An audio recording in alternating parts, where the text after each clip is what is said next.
Welcome to the panel, Where We Are. And appropriately enough, we are starting with a geographer.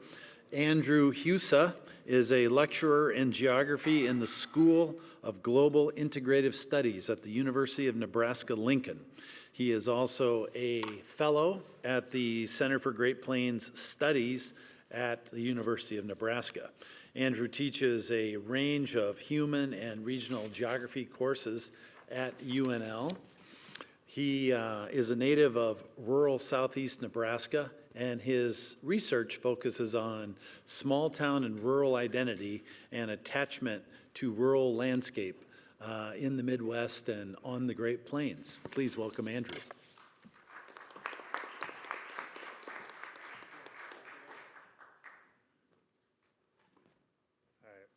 Thank you, everyone. Thank you, John. And thank you for scheduling this conference on a Husker bye week. I really appreciate it. Steiner's got his Husker red on, I see. Yeah. Oh, I love it. I love it. It's scarlet, but I'll forgive you. Thank you again, everyone. I'm really excited to talk to you about my research on measuring rootedness in the Midwest. I'm going to be sharing some of the results of the American Roots Migration Project surveys. A little bit of history on this. This goes back to 2014 with a group of researchers up in Vermont. They called it the Vermont Roots Migration Survey and then later project, led by Sherry Morse, who is a geography professor up at Vermont in Burlington. As a grad student, I actually reached out as a fan, and she mentioned she wanted to do some of the same work in the middle of the country, and me being at Nebraska, I was really happy to jump on that. And as you're going to see from there, as a regional geographer, I took this survey from Nebraska, did it in Missouri, and then a few years ago, and then South Dakota earlier this year. The purpose of these surveys is to better understand why people from these states, who grew up in these states, who went to high school in these states, choose to stay in, to leave, or to leave and return to their home states. To achieve this, we have confidential responses. These confidential respondents were asked to select from a list of factors, all of those that they felt played an influence in their decision to stay or leave or to leave and return.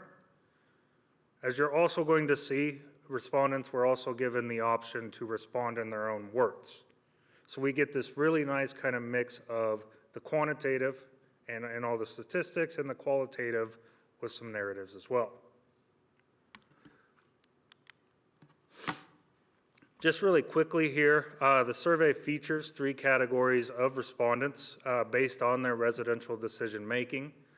Today, as we focus on roots and rootedness, we're going to focus on the stayers, which we have defined as those people who have lived in their respective states since high school, with the exception of schooling, military service, or otherwise living outside of the state for less than a year at a time.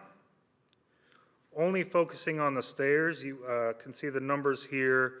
1,024 were responses gathered from Nebraska, 672 Missouri, and 351 from South Dakota. A little bit of kind of some review here before we get started.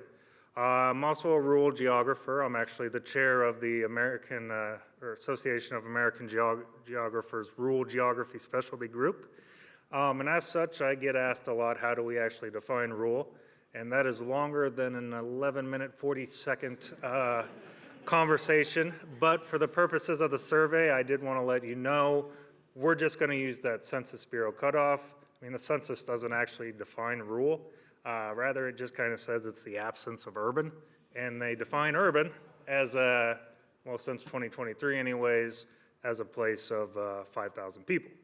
So you're going to see a few of these slides where it breaks down the total percent of stayers who choose each factor. Then you're going to see urban and rural. So your rural will be anybody who's from a hometown or their hometown is under 5,000 people. Just quick here on measuring rootedness. This is where I actually need to pull out my notes a little bit here. The use of the term roots, great metaphor for place attachment. We can use roots to symbolize an individual's bonds with the place that they grew up in. And just in the talks I've heard so far today, I've heard so many Midwestern roots. Roots link people to place, identity to territory, and in turn, people become associated with the places that they call home. Our Midwestern stayers are born and raised in the region and have never left. They include, of course, those who would like to leave but haven't, but they also include the people who want to be here. So we get this interesting mixture of the active and the passive, the intended and the unintended, the deliberate and forced, and many in between. The voluntarily immobile populations, the active, intended, deliberate stayers, those are the ones who are rooted to place, as many have strong attachments to the Midwest, to their home places, and have little to no desire of leaving. This research, unlike so much research on the Midwest that focuses on why people leave the region, focuses on why people stay.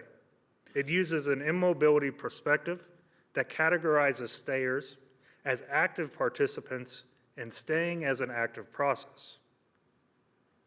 Just like mobility, just like the act of leaving, the act of staying is prompted by life events and by circumstances. It is the product of a decision. It is not just the default, it is not just being left behind, it is not just being stuck. Examining this immobility, the choice to stay, lends agency to our stayers, lays agency to the everyday Midwesterner, and helps to unpack the varied reasons why people love the Midwest and call it home, and show that staying in the Midwest is a proactive, a value-driven choice, and that many have roots that are deeper than the region's native prairie grasses. A little cheesy. Here in about 8.5 minutes, I'm going to go through the Nebraska, Missouri, South Dakota results separately here, starting with Nebraska. What I did was pull out all of the factors that a respondent could have chosen.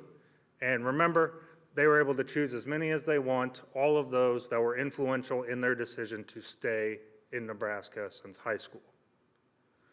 So as you can see here, we get really high percentages of staying in the state to live near family.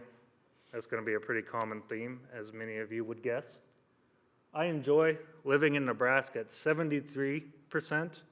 One of those numbers that really lets you know people don't feel left behind, they don't feel stuck, at least the plurality of people don't, that they are content in their decision to stay. You can see a few others, including some very Midwestern values, including some rural values that show up very high, that show up quite often when people are asked why they stay.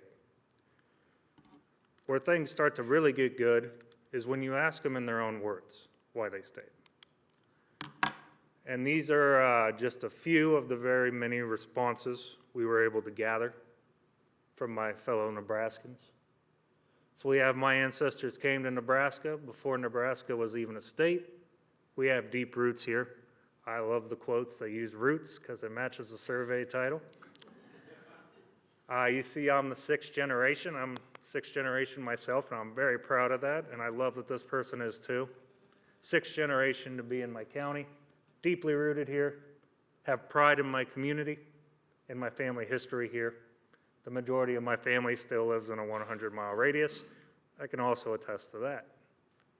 We farm, land can't move with us. Grew up here, whole family is here. I may leave for a few years, but I'm going to come back. Nebraska is home, it's where my roots are. I've never considered living anywhere else. So a lot of mentions of deep roots. Social, definitely familial. Maybe also to the landscape, to work with the farm itself. Also a pretty common theme. Why people stay in Missouri? I've heard some arguments over a few of these talks that maybe Missouri shouldn't be in the Midwest, but I included it already, so we're going to talk about it. So looking at why people stay in Missouri, the numbers are quite a bit lower, but we do see pretty similar rankings of the different factors. So living near family, Missouri comes up for natural environments, doesn't come up in Nebraska so much, but I did once pull out the stayers from the Sandhills, and it was a pretty good percentage. I enjoy living in Missouri. Again, those percentages are lower, but they rank pretty high, at least among the factors in staying. Looking at some selected written responses, all my family lives here. We've seen these familial ties, these very deep familial ties, again, going back generations. Although I've lived in other places, this is home. Family again, we get it's the heartland of America. We start to see kind of that conservative attitude, conservative values. In that one, we see pride in ancestry, and again, just those very, very deep roots.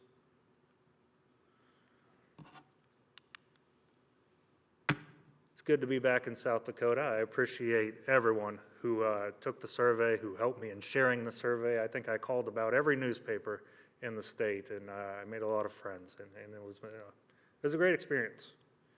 But looking at why people stay in South Dakota,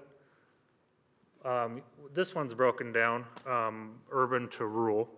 And as you can see, pretty high total number, pretty high total percentage for enjoying living in the state.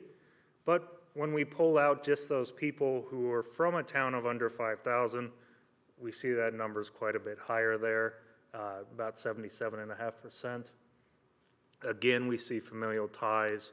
We see ties to the natural landscape. I would be very interested in comparing west versus east, South Dakota, with those results. Rural hospitality, culture, community, wanting to raise your children here, this sense of safety, this sense of feeling comfortable in familiar surroundings. All of these things are, of course, very, very important.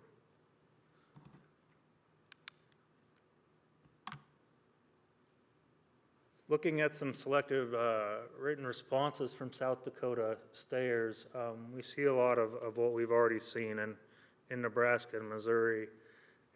And not to take away from these by not standing up here and reading them out, but what I see when I read these quotes is that the Midwest is not just a place.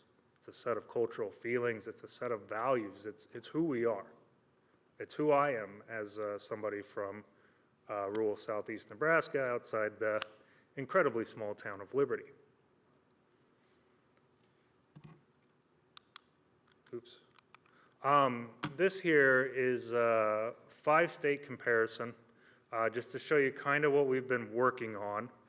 We have recently also done the survey in New Mexico, and then Sherry Morse also redid it up in Vermont not too long ago.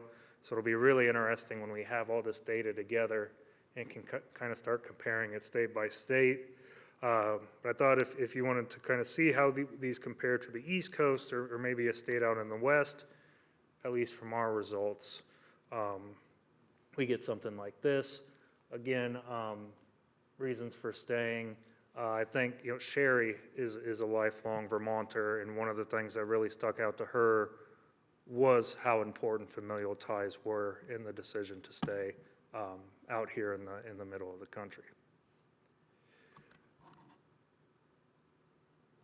Green Mountains are a little bit more beautiful when it comes to the natural landscape, of course.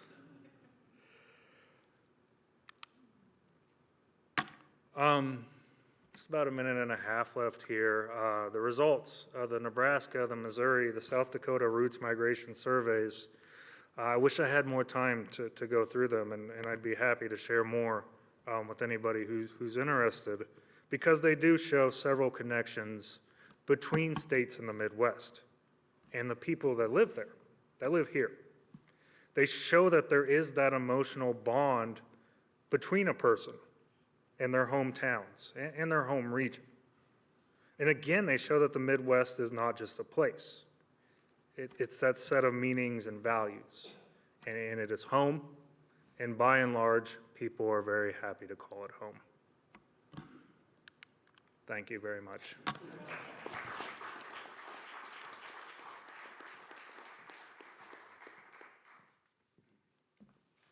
Thank you, Andrew. Our next speaker is a Minnesota native, Michael C. Steiner. He is a professor emeritus of American Studies at Cal State Fullerton, where he taught for an exact 40 years, from 1975 to 2015. He received his PhD in American Studies at the University of Minnesota. He's the author of a number of books, including Regionalists on the Left, Radical Voices in the American West, from Oklahoma, and Horace Callan in the Heartland, The Midwestern Roots of American Pluralism, and very excited, next year his brand new book entitled Regional Renewal, The Midwestern Sources of American Regionalism will be published by Indiana University Press.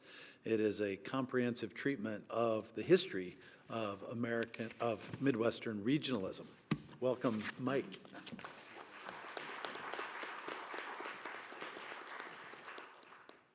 going to take me a while to get this set up here, but so thank you, John and Kaylee, for being such patient and wonderful hosts to this conference. And let me just get myself going here so I can see what I'm doing. Aha. Okay, so you can see I want to thank my teachers, Yifu Tuan. Whoops, I want to go back. Whoop, oh boy. I have to do it with this, don't I? There. My teachers, Yifu Tuan, John Fraser Hart. I was lucky to have them as mentors at the University of Minnesota. And I want to, Patricia Nelson Limerick, who can't be here, and John Lauk, who are fellow travelers in American regions and regionalism. So I have to press both of these, don't I? Sectionalism is alive and well in the 2020s. The whole history of these words region, section, regionalism, and sectionalism is really interesting. And I spent a couple chapters on it in my book, so it's really kind of hard to summarize very quickly.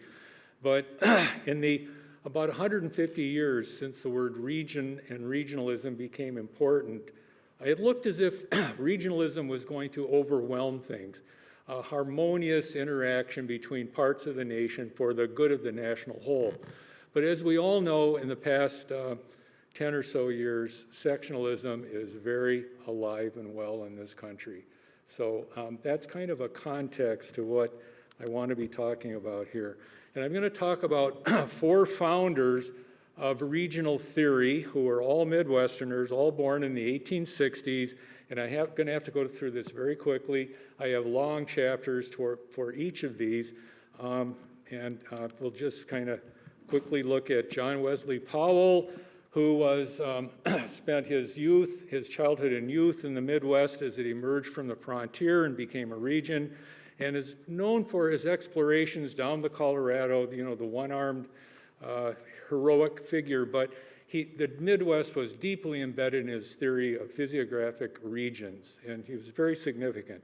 Jane Addams, founder of Hull House, she is really significant for the fact that she developed a theory of urban regionalism and diversity within regions within Chicago that we can expand outward.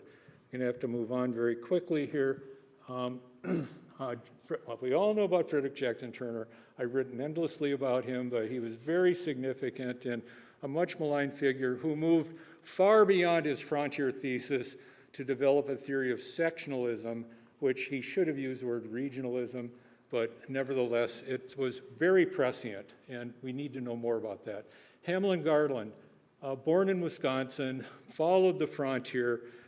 He wrote harsh stories, realistic stories about growing up on the middle border, and it's just, he really suffered on the frontier and developed a theory of regionalism later on in his Main Traveled Roads and Crumbling Idols. Very significant sources. Now I'm going to go 1940s to the present. I could have mentioned so many other people here, and I'll just go through it very quickly. Richard Wright, I talk about him in my book. Migrant to Chicago in the late 1920s. Nelson, Algren, Langston. Well, here, I'll just go to their pictures. You can see, here's Richard Wright as a young man, published Native Son in 1940, really made his name, but he was, up until that point, he was writing about his kind of a love-hate relationship with Chicago and the Midwest. Nelson Algren, similarly, a left-wing regionalist growing up in Chicago. Someone I admire, tough reading, but important. Langston Hughes, you all know, came from Kansas, moved to, well, he was very much of an international figure, but very significant. And there are other people I could have mentioned in this group, but we have to move forward. And, well, Meridel LeSueur, someone I knew. I interviewed her a couple times, fellow Minnesotan. Whoops, here we go. I'm in the wrong direction. There we go, Meridel, and lived to be almost 100. Whoop. The clicker, thank you. There, are we there? Yes, okay, the clicker, I've got a double click. Meridel, very significant figure. Toni Morrison, we have 2 Nobel laureates here from the Midwest, a Minnesotan, Bob Dylan, and Toni Morrison from northern Ohio along the banks of the Lake Erie. So these are all very significant figures. I'm going to move on to people who were regionalists from the 1930s to the 1970s. I could have put more people in here, but we're just going to have to look at them very quickly. Ruth Suckow from Iowa wrote about the need for looking for an authentic culture underlying the mechanical America of skyscrapers, filling stations, and bungalows. Constance Rourke, a very interesting figure, who looked for a deeply rooted, widely spread folk expression, regional in character, some explicitly proletarian in sentiment, very much of a left-wing sentiment on her part. Now, here's some people who lambasted regionalism. Benny DeVoto, what a character. But anyway, from Utah, and he called regionalism a coterie manifesto, fiction reeking of the soil. He mocked prairie regionalists. I love this sarcasm, but even though I don't agree with it, but who import the novel of the middle Minnesota period in which soup dribbles down the paralyzed side of a grandma's face. My God, you know, I taught Giants in the Earth for 40 years, and I hope he's not making fun of Giants in the Earth. And he assailed the feel of the purposeful earth that Mary Austin, Mabel Dodge Luhan, and others developed. And finally, this is kind of getting a little grim here, but Gerald Nash, many years later, accused regionalists of having a striking similarity to the modus operandi of Nazi, fascist, and communist academicians in their heyday. So it's a kind of a perilous territory. Now, here are some other critics of regionalism. Louis Wirth, University of Chicago guy, and he basically called it a desperate and dangerous protest against the tides of progress. I could read more, but I've got to go through this very quickly.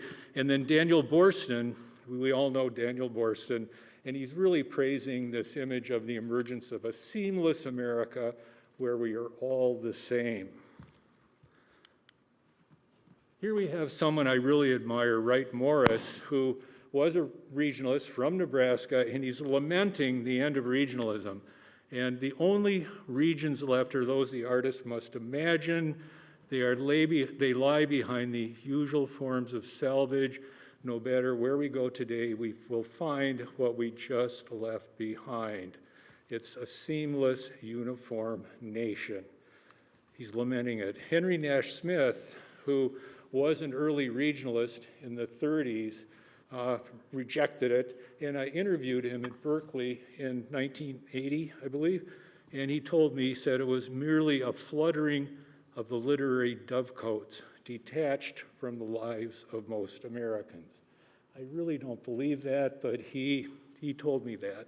And, you know, he's a pretty smart guy. Now, here are two of my teachers at the University of Minnesota, people I really admire, Yi-Fu Tuan and John Fraser Hart. And I'm going to talk quickly about each of these two great geographers, and some of us in this room worked with them as well.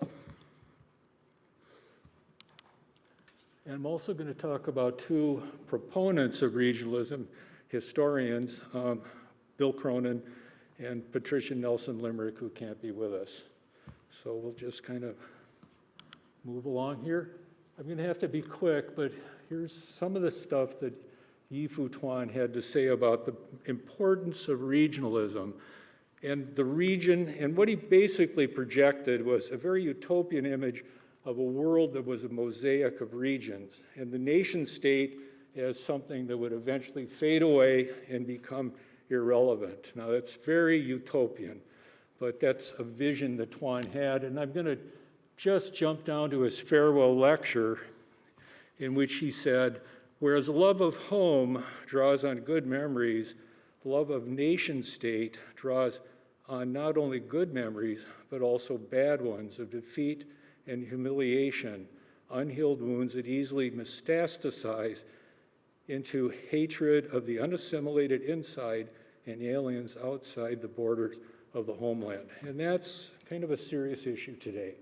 So there's Yi-Fu Tuan. We've already seen this picture. John Fraser Hart was my teacher as well. And I think you've heard about this wonderful essay of his already, but I'm just going to go to the last paragraph there where he challenged us to adopt a region, immerse ourselves in its culture, not couture, to contribute to our store of knowledge about some small segment of this complex, surprising, exciting, and utterly magnificent world we live in. And I really liked what John Fraser Hart had to say. Bioregionalism, Scott Russell Sanders talks about the importance of bioregionalism. I'm going to just allude to it, and I'm going to skip forward to Bill Cronin, who we all know Bill Cronin, and he's written a number of very significant books. And while Nature's Metropolis was very urban, its use of central place theory is applicable to the entire Midwest and actually has international implications. And let me just read the last paragraph. He says, region, after all, may be a historical construction, but it is no less a relationship, better yet, a bundle of relationships, and it is never static. It is in a complex dialectic with other regions that are themselves no less in flux. Moving on, Patricia Limerick. I'm just going to jump down to her interview with our John Lauk, and in which she has a very roller coaster relationship, the whole idea of region and regionalism. But if you see what I bolded there, she says, and yet states and regions share the same bedrock justification for their existence. They provide citizens with the opportunity to claim an identity that delivers a sense of affiliation. So she kind of comes around to recognizing regionalism. Another Midwestern native who's very important, Cedra Cisneros. And people don't realize she's from Chicago. Her book, Mango Street, is very much embedded in Chicago. She's very much aware of the multicultural regionalism that Chicago represents, that Jane Addams pioneered way back. And she went to the Iowa Writers Workshop, and that kind of awoke her to her Midwestern identity. Jose Limon from Northwestern University talks about the significance of regionalism and connecting Mexico, Texas, and the Midwest. Very, very significant.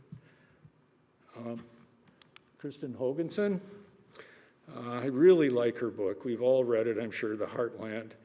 And in it, she said, the second paragraph, having dug down to the core of the nation, I had unearthed a mesh of global entanglements, a crossroads smack in the middle of everywhere. I got to move on. Doug Keel of Northwestern University, representing the Native American Midwest, and a very significant writer, seeing it as powerful and present. And he's echoed by people like David Schroer, Ned Blackhawk, and Philip Deloria. And moving on to Hanif Abdurraqib, who is a MacArthur Fellow, Ohioan, very devoted to the Midwest. And he says, we need a reckoning with the multitudinous nature of blackness spread out across many Midwests. And finally, Eric McDuffie, who has spoken here at this conference many times, and a brand new book called The Second Battle for Africa, talks about the power and significance of the Midwest. I'm down to my last 13 seconds, and I have some parting words by someone I admire, Archie Green. He's not a Midwesterner, but I'm just going to read the highlighted section at the end of that. He says, above all, regionalism is a forever agenda in our contemporary universe of destabilized economies and fragmented politics. And I firmly believe it is a forever agenda. So I kind of hold on to those words. So thank you.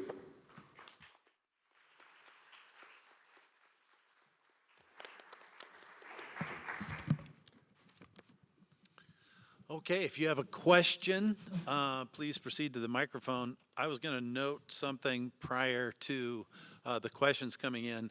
There's a book that just came out this month that very much relates, at least its title is very much connected to Andrew Husa's work, and the title is Between Loving and Leaving, Essays on the New Midwestern History, but that speaks to the data you're collecting. The other thing I was going to say is in 2023, the journal Middle West Review commissioned a survey poll with Emerson College Polling, and we asked people, do you consider yourself a Midwesterner? And Iowa and Minnesota, no shock, was at 97%. They consider themselves living in the Midwest. I think South Dakota was 94%, but if you just looked at East River, South Dakota, it was 97%. And you asked about Missouri. Missourians are 95%. So they think they're Midwestern. So, all right, Aaron. This is for Andrew. Not being a geography type guy, I just want to double check on this use of the designation of what is urban and what isn't. So I live in Richland Center, Wisconsin, that has 5,018 people. So am I an urban guy? Joking on this a little bit, but what strikes me is when you're looking at your statistics there, maybe you know this, and it wasn't on the slides, what is the difference between these attitudes of this sense of place and why I don't want to leave the stayers, I don't want to leave my state? What is the difference between the rural in what we would refer to as a practical rurality of 5,000, 6,000 and lower versus the practical urbanity where you have 200,000 plus type of folks? Because in my mind, I would assume that there is a difference there. Did you come across or did you notice this? I have not. I will tell you, and this is not going to help answer your question at all, but what I really want to do is I did the Nebraska survey back in 2019 before the U.S. Census upped that threshold, the 5,000. So what I would like to do is go back and compare it to the people under 2,500 and then the people under 5,000. So come talk to me probably in a really long time and maybe I'll have an answer for you. But were you were you surveying the people that are in the big metropolis type, so the Twin Cities in Minneapolis, or Kansas City in Missouri, or St. Louis, the big areas versus the rest of the state, which might be 95% of the rest of the population? Yeah, so it did kind of vary by state. With Nebraska, I was able to get at least one response from all 93 counties, which I'm very proud of. It was a little more, I think it was 54% of the respondents were urban and 46 were rural. So that's pretty good. The actual population is like 72, 73% urban. So that was kind of nice to get more of a 50-50.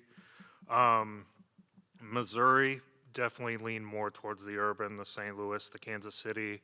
I can't remember exactly how many counties I got. I think it was 103 out of, I don't want to say the wrong number, but it's something like 114, 115 in St. Louis City. And then South Dakota, I was missing 4 or 5. So I like to think I did a pretty good job of getting all over these states, but you do still see a lot of those responses from the Lincoln, the Omaha, the Sioux Falls, the Kansas City, the St. Louis for sure. Thank you so much. Christy? Also, Brad, I want to ask you if Stranger Things later fits into what you're talking about. Yeah, I was thinking about Stranger Things. Anyway, the Upside Down World. But thanks so much for this. When I was writing Meatpacking America, a lot of people asked me, is this your love letter to the Midwest? And I thought about that. So love seems to be a theme throughout all of your presentations here. And Michael, I'm so amazed that you worked with Yi-Fu Tuan. I actually had him and his topophilia in my original. It's going to be in the printed version of the journal, but I'm a huge fan of that book. And then Andrew and Zachary, you brought up love too, and that sort of affective bond that exists between human and place and philios. And I was just really curious, this, I guess for the three of you, do you think that love and nostalgia is heightened? And this actually takes us back to Susan, your presentation earlier, nostalgia. Do you think love and nostalgia for the Midwest, is that heightened for Midwesterners when perhaps we compare it to other regions? I know it's a big question, but I found myself thinking because I thought that was a thread that connected your papers. Thank you. I just want to start. I'm very jealous you both got to work with Yi-Fu Tuan. That's amazing.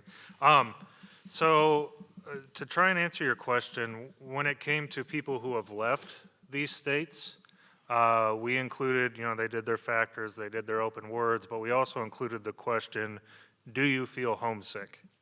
And if they said yes, they would then write in their own words what they missed.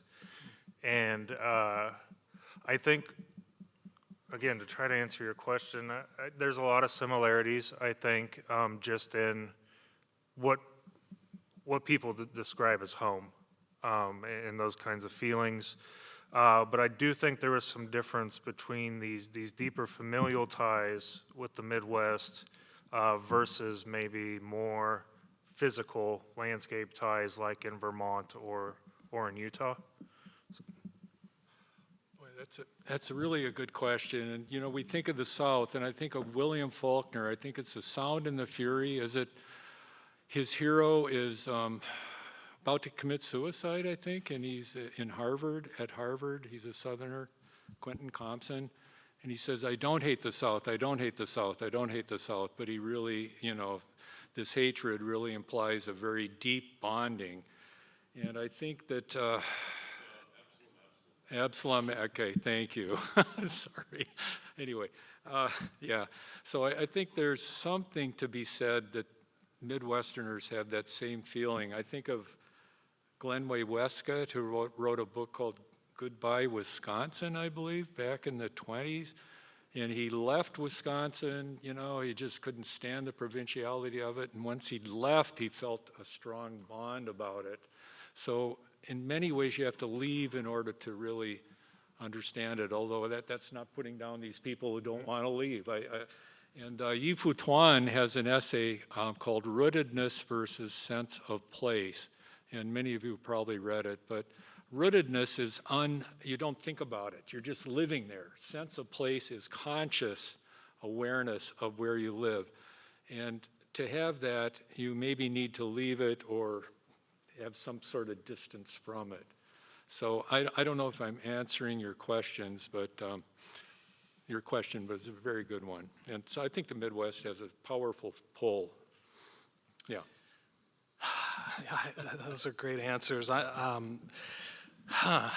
do know, based on this Ngram viewer, that I think I looked this up after hearing, I think it was Susan talking about nostalgia, but the use of the word has actually gone way up in the last, say, 200 years. So that would indicate that it's certainly on our mind as writers, something that we increasingly are thinking about and writing about. I do think, and this would back up the idea that its use as a word is increasing dramatically, that a lot of us are nostalgic for not just, a lot of Americans are nostalgic not just for their home place or the place that their ancestors came from, whatever it might be, but also for everything from, old cars to old literature to, all the things, old appliances, all the things we anecdotally, culturally think were, better back then, better the way they used to be, whatever it might be. And one can start to see the double edge of that kind of thinking, both its darker side, which would be kind of anti-progress, and also its truer side, which is to say that probably most of us have replaced our refrigerator in the last 10 years, where our grandparents may still have the old refrigerator, refrigerating apples in the basement from 1950. So there's probably both truth and falsehood in that heightened sense of nostalgia, but at least linguistically, it is more prevalent now than ever.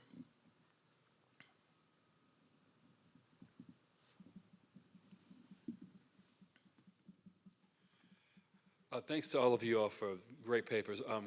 Andrew, my question is for you. I appreciate you sort of breaking down the statistics by rural versus urban. I think, putting aside issues of like, how do you categorize that? I hear 5,000 people, and I think I lived in an apartment building once with 5,000 people, but I'm also thinking about like other variables that might come into play. So age, when people talk about I'm staying for family, is that a younger adult, like I want to raise my kids here? Is that a middle-aged person, like I want to stay here for take care of an elderly parent? Is it an older person who says I'm too old to move? Thinking about politics, right? People who say I want to live in, and that was reflected a little bit in some of the comments you got, right? I want to live in a state that reflects my political values. Or thinking about religion, race and ethnicity obviously also being factors. And of course, you can add an infinite number of variables, but wondering how those things play in. And then the other thing that came to mind is, we have a lot of cities in the Midwest that are on state lines, right? Including mine. And so I think about the number of people who they're very much connected to Chicago, but they live in Indiana because the taxes are lower, or maybe they're on the conservative side and they want to live in a red state, or people who are progressive and they say I'm not moving to Indiana because of politics. So when you think about like people saying you live in this state, that state, and maybe this is not so much of a question as an observation, but thinking about you look at who's in Missouri, that includes people who are in Illinois and Kansas as well. They're part of that area, the Kansas City metropolitan area, St. Louis metropolitan area, but they're not going to show up on like, they live in this state. And there's some importance in that because they've chosen not to live in that state for whatever reason, but they're still part of that state's culture, right? An excellent observation. I had family who grew up a few miles south of us, right on the state line, and their home address was Summerfield, Kansas, but they had Nebraska licenses and went up to school with us in Nebraska. I did write a paper on differences between men and women in their residential decision-making in rural Nebraska. So I could talk a little bit more about that. But what I didn't do was get into different age groups with that. I have a little bit of that data just like set aside because it is incredibly interesting and it is a very worthwhile research avenue. And then for politics, we just added a question on are you staying for politics or are you leaving because of politics?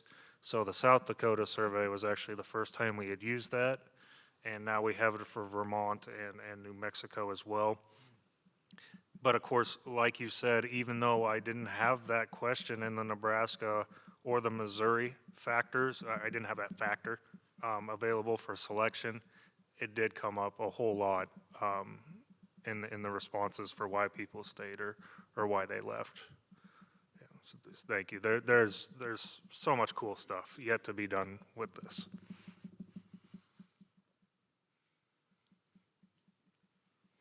Great session. I'll be very quick, and this is a kind of follow-up to the last one. Some economists have studied this kind of question that Andrew has studied as well, and they find distinctions between levels of education and willingness to stick around or leave. And they think if you have less than a college education, it's quite likely that you'll stay nearby. And if you have a college education, you know, you're part of national labor markets and you leave. I wonder if disaggregating by level of education might allow you to look a little bit more closely at the decision-making process. Yeah, I'm sure it will. Not to be boring here and give the same answer again, but we got that data. I just have yet to really look into it, but I hope to. That and income level both, I think would be really interesting. So thank you.